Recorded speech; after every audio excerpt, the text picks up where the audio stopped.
네, 우리는 지금 계속해서 그 에스더를 보고 있습니다. 그죠?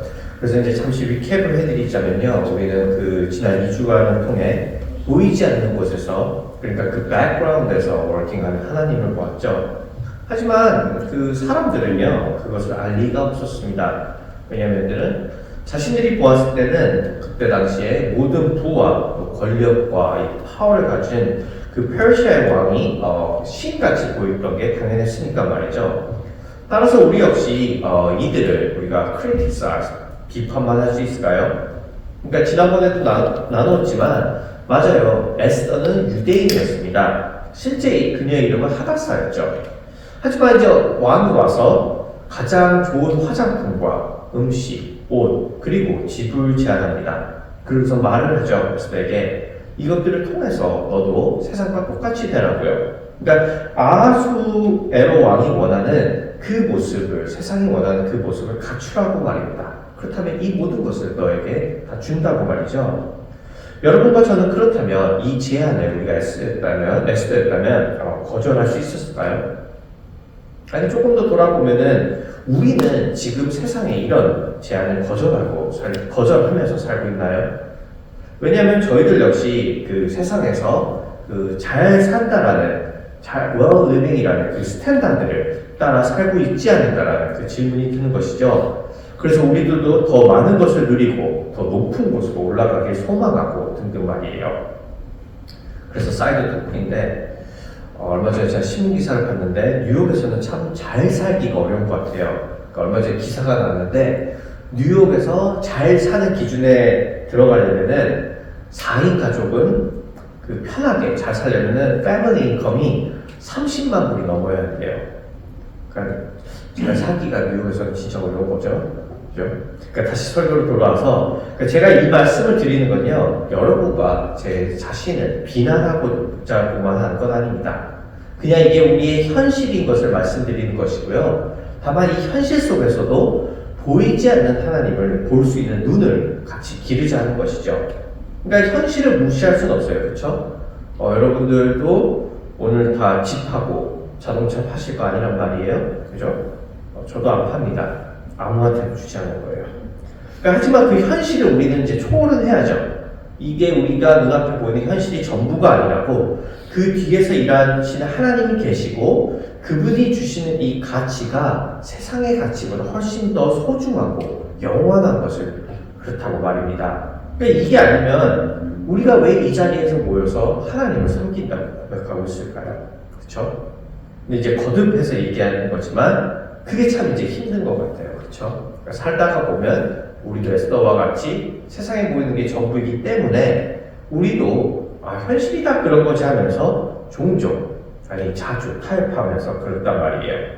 그렇기 때문에 저희가 지금 보고 있는 이 에스더가 저는 참 중요하다는 생각이 듭니다. 그러니까 우리가 보았듯이 실제로 에스더는 타협을 해요. 그녀는 그래서 세상의 방식으로 이 아하수에로 왕의 눈에 가장 마음에 드는 모습을 갖춥니다. 그러니까 세상이 원하는 아이디얼한 퍼슨이래요. 그렇죠? 더 나아가 그녀는 자신의 이 신앙을 부인하지는 않지만 알리지는 않죠. 아니요, 심지어 그녀는 숨겨요. 그러니까 오로지 자신의 그런 이득을 위해서 자신의 신앙을 숨기는 것입니다. 그래서 우리는 이제 그녀가 하는 이 실패와 타협, 또 이런 앞으로에 또 생기는 그 문제 앞에서의 갈등, 그리고 그 안에서 변화되는 모습을 보면서 우리가 에스더를 보면서 우리 스스로를 보면서 성찰하고 변화될 수 있는 것이겠죠. 자, 그래서 이제 본문으로 한번 들어가 보자면 한번 눌러주시겠어요? 저 나오죠? 자, 이제 에스더는 그래서 이제 왕후가 되었습니다. 왕비가 되었어요. 그리고 20절에 나온 대로 그녀는 왕비가 된 후에도 자기가 하다사임을, 유대인임을 철저히 숨기고 있었죠. 그리고 이제 왕비가 되자마자 그런데요, 그녀는 이제 큰 업적을 하나를 세울 기회를 찾습니다. 그게 이제 21절부터 나오는데 아까 우리 남지준 수사님 읽어준 것처럼 보시면 어떤 넷이 두 명이 이제 왕을 죽이려는 음모를 꾸미고 이거를 이제 모르드게가 알게 되어서 에스더에게 알려주죠.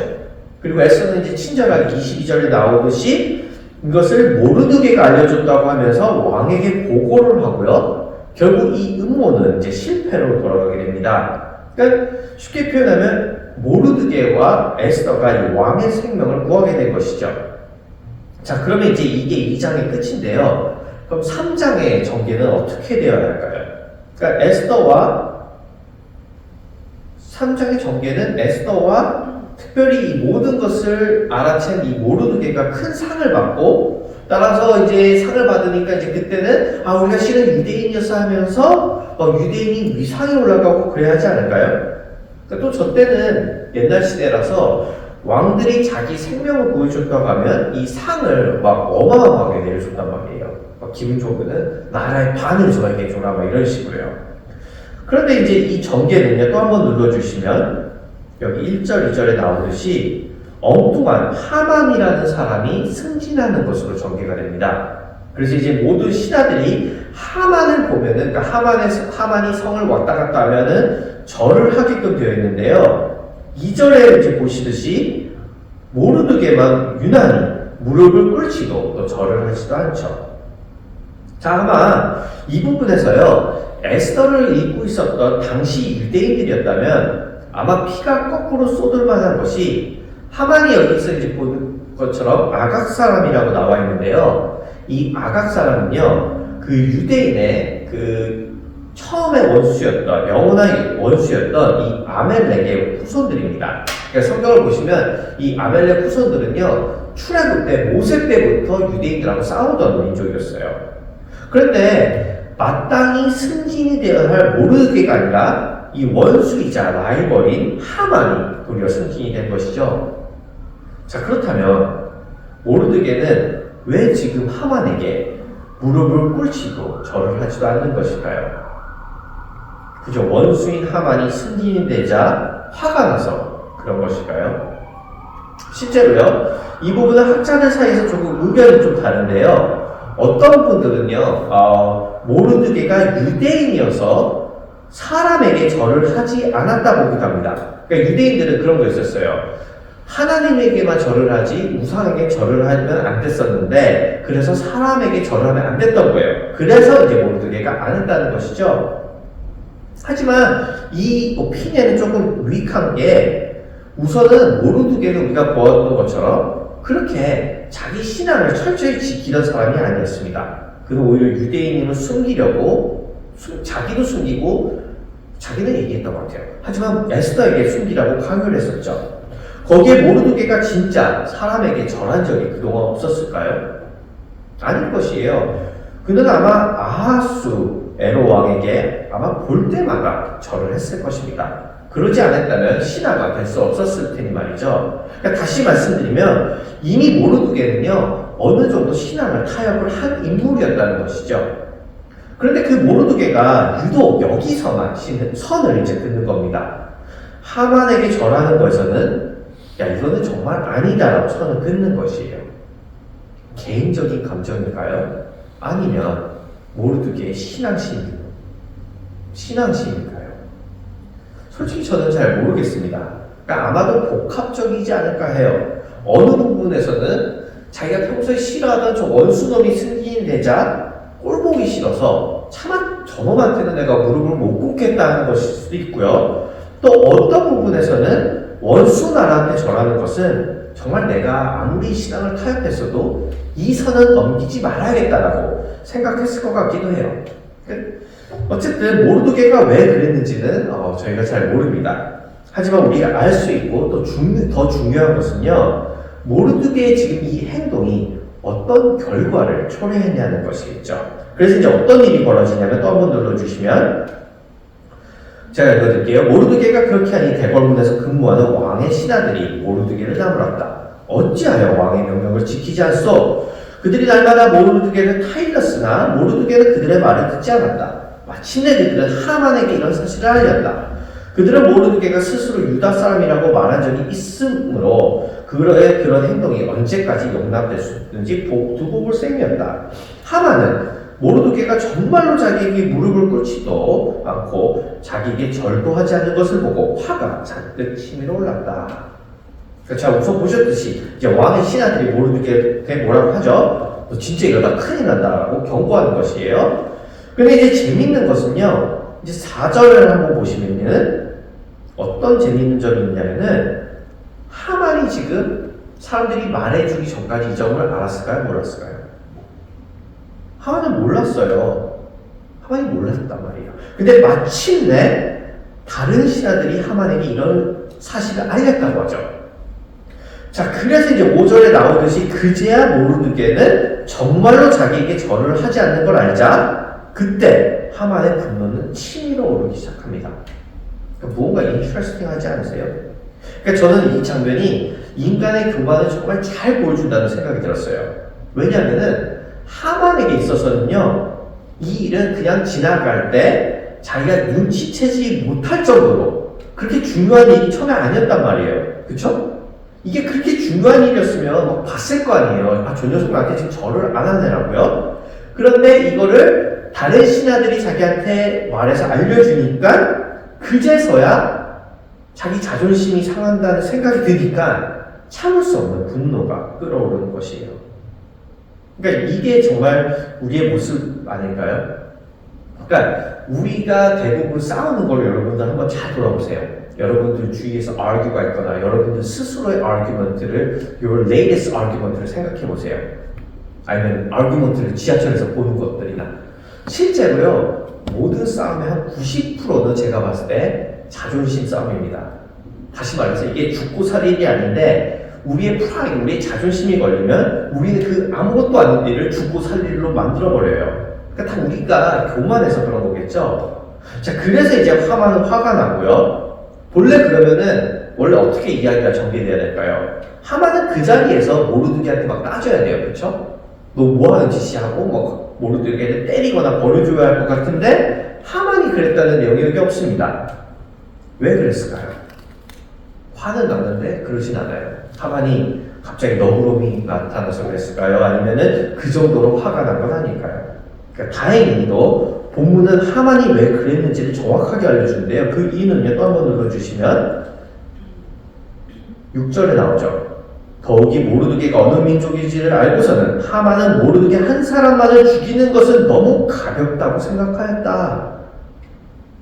그러니까 모르드게 하나 죽이는 건 너무 가볍다 여긴 것이죠. 내가 누구인데 내 자존심을 건드리는 것은 이렇게 큰 일이니까 그 한 명만 죽이는 것으로 만족하지 못하니까 그 민족 전체를 싸그리 없애버려야지 자기의 이 화가 풀린다고 하만은 생각했던 것이에요. 그러니까 다시 말씀드리지만 이게 우리 인간의 교만이죠. 그러니까 실제 생각해보면요. 그렇다면은 이 사건을 보면은 모르드게에도 문제가 있는 것이에요. 왜냐하면 만일 모르드게가 진짜 이 라이벌인 하만이 승진받아서 자기도 자존심이 상해 지금 이 프로테스트를 이렇게 했다고 한다면 그는 자기의 프라이드 때문에 저지른 행동 때문에 자기뿐만이 아니라 자기 민족 전체를 위기로 넣은 것이잖아요. 아까 말씀드렸지만 모르드게는 충분히 절할 수도 있었을지도 몰라요. 이미 아하수에로 왕한테 절을 하고 있었으니까요. 그러니까 여러분들도 이러신 적이 없으신가요? 죽고 살 일이 아닌데 나 좀 건드렸다고 성질내서 여러분들의 주의를 피해보게 만드는 거. 그러니까 제가 여러 가지, 제가 예를 이제 몇 가지 드려보려고 했는데요. 제 스스로를 돌아보니까 너무 많은 거예요, 이런 일이. 그냥 넘어갈 수도 있는 일인데, 그러니까 회사에서도 그냥 넘어갈 수 있었어요. 근데 누가 제 심기를 건드려요.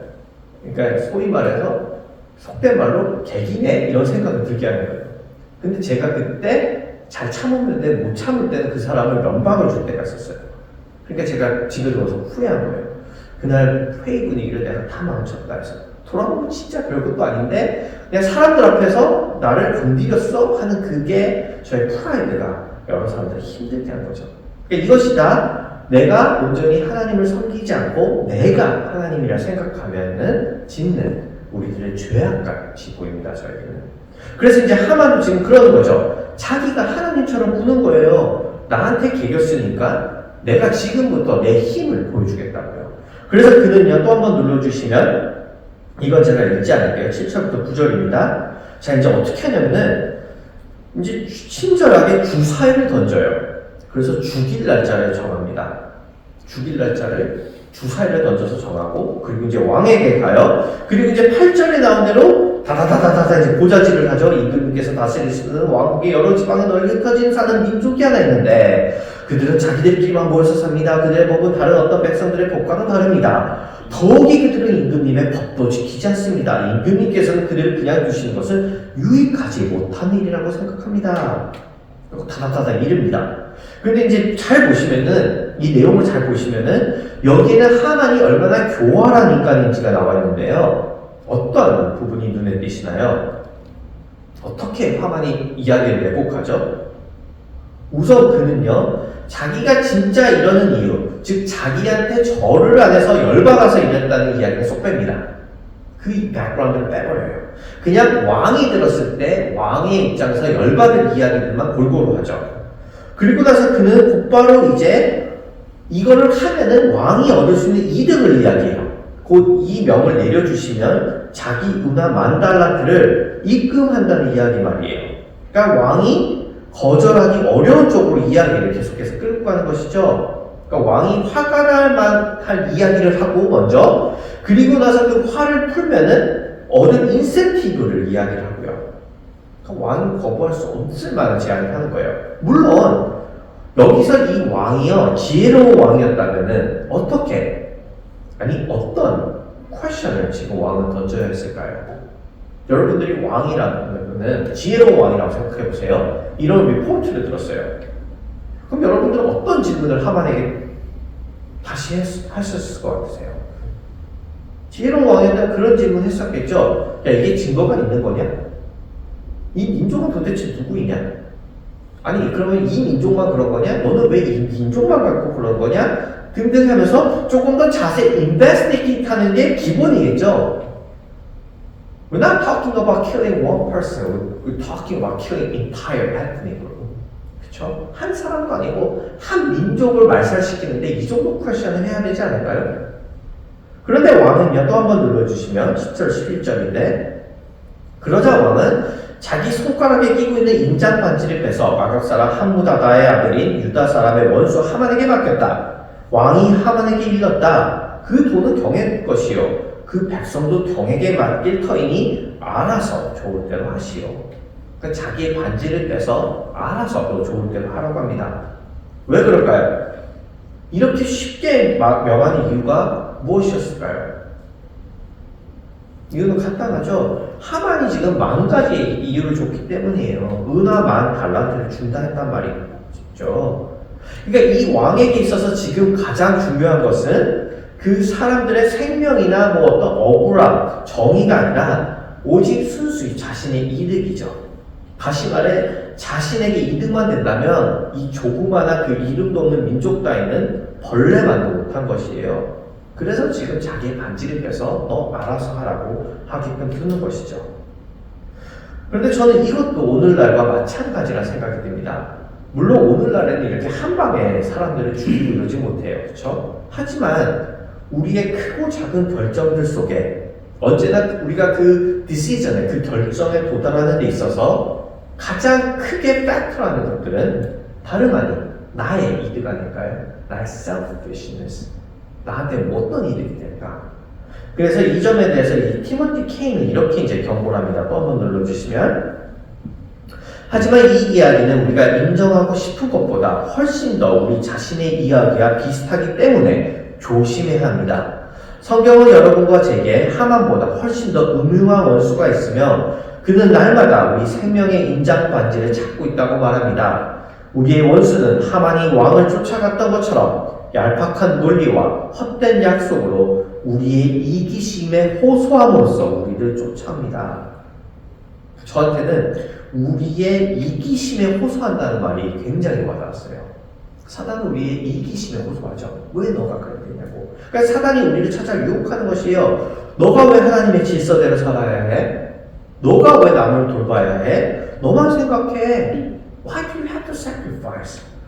나에게 너의 반지를 준다면 내가 알아서 해줄게. 너를 부자로 만들어주고 너를 행복하게 만들어줄 거라고 하면서 사단은 이렇게 우리의 이기심에 호소하고 있는 것이죠. 그리고 실제 우리는 유혹에 많이 넘어가지 않을까요? 그래서 우리는 작은, 크지도 않는 어쩔 때는 economic benefits을 위해 우리의 그런 인테그리티, 양심을 버리기도 하고 잠깐의 기쁨과 만족을 위해서 남을 깎아내리고 남의 험담을 하기도 하고 또 잠시의 그 플레저를 위해서 우리의 정직함과 순결을 버리기도 하죠. 그러니까 사탄은 우리를 이렇게 끌어내립니다. 우리로 하여금 이기심에 가득 차서 우리에게 질문하는 능력을 뺏고 그냥 우리의 감정과 욕망대로 결정하게 만들어서 나를 망치고 또 내 주위를 지옥으로 만들어 버릴 것이죠. 이것이 지금 하만과 그 왕이 하던 것이었어요. 그래서 그들은요, 또 한번 눌러주시면 이제 12절에서 15절인데 제가 읽진 않을게요. 여기 나온 것처럼 유다 사람들은 남녀노소 할 것 없이 모두 죽이고 도륙하고 진멸하고 그들의 재산을 빼앗을 계획을 합니다. 그리고 그들은 뭘 하고 있죠? 함께 이 이야기를 하면서 술잔을 기울이고 앉아 있습니다. 그림이 그려지시나요? 한쪽에서는 진멸당할 위기에 빠져 있고 다른 한쪽은 그거를 계획했다고 축하하면서 술잔을 기울이는. 그래서 이제 15절에 나오듯이 이 수산성은 술렁이죠. 공포에 쌓인 거예요. 반면에 하만은 그 공포를 즐기고 있었겠죠. 너희들은 끝났어. 자신의 계획이 완성됐음을 확신하면서 말이에요. 이 이야기가 어떻게 끝이 났을까요?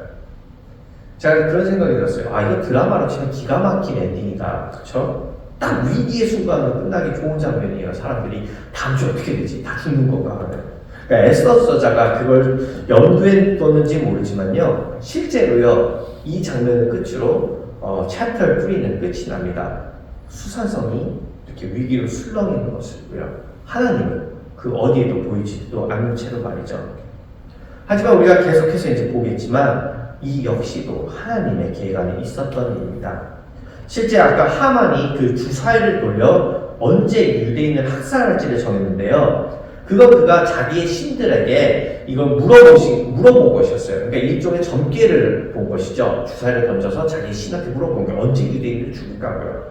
근데 그때에 맞춰서 나온 시간이, 주사위를 던져서 나온 시간이 11개월 후였습니다. 그러니까 하만은 자신의 신이 이걸 정해주었다 생각했지만 실제 나중에 돌아보면은 이건 하나님이 에스더를 변화시키기 위해서 준비해 두신 시간이었습니다. 그러니까 하만은 자기의 신이 정해졌다고 했지만 실제로는 하나님이 이걸 계획하신 것이었어요. 그리고 우리는 이것을 쭉 볼 것이고요. 그래서 이제 말씀을 좀 정리해 보려고 하는데요. 어떻게 보면 오늘 본문에서 우리는 이 잔뜩 나쁜 이야기, 위기만 보고 끝난 게 아닌가 싶습니다. 하나님의 모습이 오늘도 보이지 않았죠? 그리고 우리가 본 엔딩은 하만과 왕이 술잔을 부딪히며 유대인의 학살을 축하하는 장면이었죠. 그게 오늘의 설교의 메이저 포션이었어요.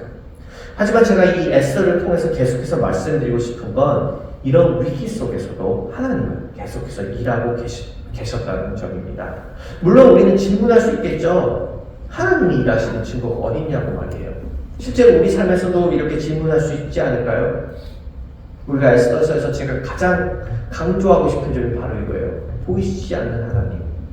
우리 삶에 위기가 왔을 때, 우리 삶에 안 좋은 일만 있을 때, 수산성이 흔들렸던 것처럼 내 인생이 흔들릴 때 하나님이 어디 계시냐고, 하나님이 정말 일하시는 거냐고 우리가 질문할 수 있다는 거죠. 그 증거가 어딨냐고 우리 묻는 것이에요. 저는 그 증거를 여러분들에게 다르게 표현할 수 있는 방법이 없습니다. 그 증거는요, 언제나 항상 같은 답이에요. 그 증거는 바로 우리 주 예수 그리스도이십니다. 생각해 보시면 아하수에로 왕은 묻지도 않고 따지지도 않고 고작 그 은하 10,000달란트에 하만에게 자기의 반지를 주며 너가 알아서 하라고 자기 백성을 내어주었습니다. 마음대로 도륙하고 죽이라고 말이죠. 그런데 하나님께서는 마땅히 죽어야 할 우리를 위해서 자기 아들을 내어주셨습니다. 그분은 마치 하만이 그랬듯이 이 요한계시록에 보면 그런 내용이 나와요. 사단이 밤낮으로 우리를 참수했다고요. 그러니까 하만이 지금 그 왕한테 유대인들은 다 죽어야 마땅할 자라고 했던 것처럼 사단은 밤낮으로 우리를 참수했습니다. 저것들은 죽어야 될 마땅한 죄인들이라고요. 하지만 그 참수에도 불구하고 하나님은 우리를 팔지 않으시고 도리어 자기 생명을 주어서 그 백성들을, 아니 죄인들인 우리를 다시 찾아오셨죠. 여러분, 이분이 바로 우리들의 왕이십니다. 그분은 아하수에로 왕이 아니세요. 그래서 그분은 오늘도 우리에게 말씀하신 겁니다. 오히려 너의 반지를 내게 달라고요. 그렇다면 진정한 왕인 내가 너의 죄를 씻고 너를 구하고 너를 왕의 자녀답게 살게 해줄 것이라고요. 우리가 다시 한번 이 자리에서 하나님께 우리의 삶을 맡겨드리기를 주님의 이름으로 축원합니다. 비록 하나님이 보이지 않는 이 세상이지만 우리를 위해 죽으시고 다시 살아나신 그 그리스도를 바라보며 그 뒤에서 일하시는 그 하나님을 보실 수 있는 그런 믿음의 눈을 가진 저와 여러분들이 되기를 주님의 이름으로 축원합니다. 우리 다 같이 함께 기도하는 시간 가질까요? 우리 괜찮으시면 같이 한번 일어나셔서 우리 오늘 함께 나눈 말씀을 생각하면서 기도하는 시간 갖도록 하겠습니다. 네, 우리 같이 한번 그렇게 기도했으면 좋겠어요. 말씀 때 나눴지만 저는 솔직히 그래요. 제가 살아가는 이 삶의 현장에서 하나님이 보이지 않을 때가 너무나 많아요. 여러분도 그러시지 않나요? 그래서 우리는 우리 마음대로 사는 거죠. 보이지 않으니까요. 그래서 우리는 위기가 왔을 때 하나님께서 일하고 있는 것을 종종 까먹습니다. 그래서 우리의 방법대로 해결하려고 하고 오히려 그때 더 세상의 눈에 마음에 들려고 우리는 행동을 하죠. 성경은 이런 모습을 비난만 하고 있지는 않습니다. 그게 우리의 연약함이니까요. 하지만 동시에 우리에게 강조를 하죠. 그때 하나님을 볼 수 있는 눈을 가지라고요. 저는 이게 에스더의 포인트라고 생각합니다. 오늘 우리에게 주시는 말씀도 마찬가지예요. 우리 이 시간 다시 한번 기도할 텐데 하나님, 저는 지금 어디에 서 있습니까? 저에게 보이시지 않는 하나님, 그러나 일하시는 하나님을 볼 수 있는 눈이 있습니까? 저희들에게 그런 눈을 주님 허락하여 주시옵소서. 에스더가 점점 변화되고 하나님의 질서를 따라간 것처럼 저도 보이지 않는 하나님을 볼 수 있도록, 그래서 그 안에서 변화될 수 있는 사람 되게 해달라고 우리 시간, 우리 삶을 돌아보면서 함께 기도하는 시간 갖도록 하겠습니다.